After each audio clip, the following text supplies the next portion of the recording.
उत्तर प्रदेश की राजधानी में हेमाटोकॉन 66 का आयोजन किया गया। इस मौके पर जहां देश विदेश कंपनियों ने अपने स्टॉल लगाकर नई तकनीकी से लोगों को रूबरू कराया, वहीं डॉक्टरों ने साथ ही नए रिसर्च स्कॉलर्स ने अपने अपने रिसर्च पेपर्स को पब्लिश किया और साथ ही उन्होंने बताया कि इस रिसर्च में उन्होंने किस तरह से कौन कौन सी चीज़ों को कैसे लिया था।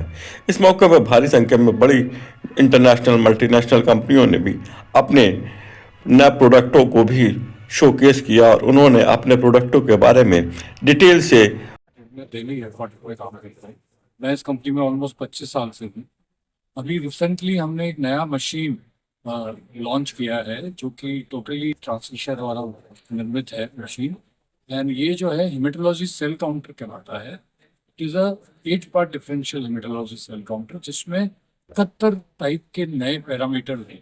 एक बार में 1 मिनट में एक सैंपल में आप WBC ब्लड के 71 डिफरेंट टाइप के पैरामीटर्स निकाल सकते हैं। इसमें से काफ़ी पैरामीटर नए हैं जो कि मार्केट में पहली दफ़े हम लॉन्च कर रहे हैं। और ये मरीजों को बहुत अच्छी तरीके से इसकी जानकारी मिलेगी डॉक्टर्स को, तो उसकी नया इलाज हो पाए। इसमें से एक मुख्य पैरामीटर जो है जिसको हम बोलते हैं हाई फ्लोरोसेंस IPF। ये जो पैरामीटर है ये आपकी बॉडी में पिछले 2 घंटे में अगर कोई नया प्लेटलेट बना है, आपकी बॉडी जो है वो अगर प्लेटलेट बनाना शुरू कर दे और 2 घंटे के अंदर क्या प्लेटलेट बना है वो तक ये मेजर कर सकते हैं, तो आप मरीज को अननेसेसरी प्लेटलेट ट्रांसफ्यूजन से बचा सकते हैं।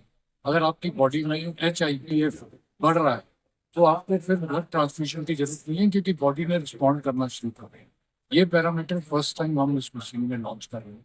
इसके अलावा भी इस मशीन में काफ़ी पैरामीटर हैं, जैसे कि आप डेंगू का पता कर सकते हैं स्कैटर गाँव से, या मलेरिया का पता कर सकते हैं, या और काफ़ी रेटिकुलोसाइट है। अगर आपको ब्लड एनीमिया है तो आपका आयरन डेफिशिएंसी की वजह से है या आयरन की एब्जॉर्प्शन की कमी की वजह से, वो तक ये मशीन फर्स्ट टाइम आपको डिफ्रेंशिएट कर पाएगी। तो अननेसेसरी आयरन लेने की भी जरूरत नहीं पड़ेगी। और कई बार पेशेंट आयरन ओवरडोज हो जाते हैं जबकि उनको आयरन की कमी नहीं होती है पर आयरन एब्जॉर्प्शन की कमी होती है। तो इस मशीन में ऐसे पैरामीटर हैं जो ये फर्क तक आपको पता करें। मैं डॉक्टर चरण प्रसाद वर्मा, ऑर्गेनाइजिंग सेक्रेटरी हूँ हिमेटोकॉन 225 का।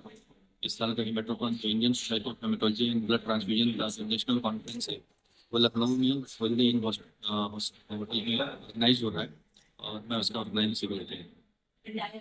तो सर ये जो प्रोग्राम ऑर्गेनाइज कर रहे हैं ये क्योंकि आपने हेपेटोलॉजी की बात होती है, क्योंकि ये सबसे ज़्यादा आज की तारीख में जितने भी पैथोलॉजी लैब्स है या जितनी भी चीज़ें जांचें कही जाएं कि किसी भी तरह की मरीजों की, वो सब इसी से जुड़ी हुई।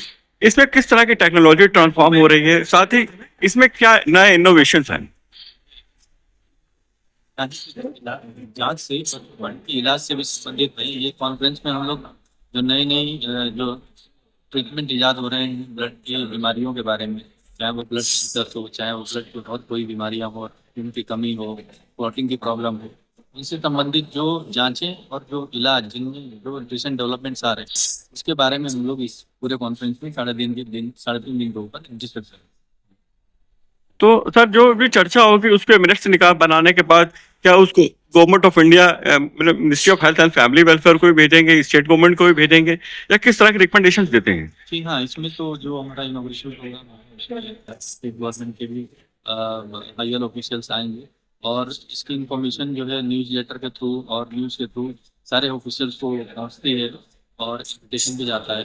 तो जिससे कि जो हमारी इस तरह की बीमारियां हैं जिसमें सरकार का काफ़ी इंपॉर्टेंट रोल है, जैसे कि हेमोफीलिया है, थैलेसीमिया, जो जेनेटिक डिसऑर्डर्स हैं और जो सोशल प्रॉब्लम्स हैं, तो उसमें काफ़ी हेल्प मिलती है।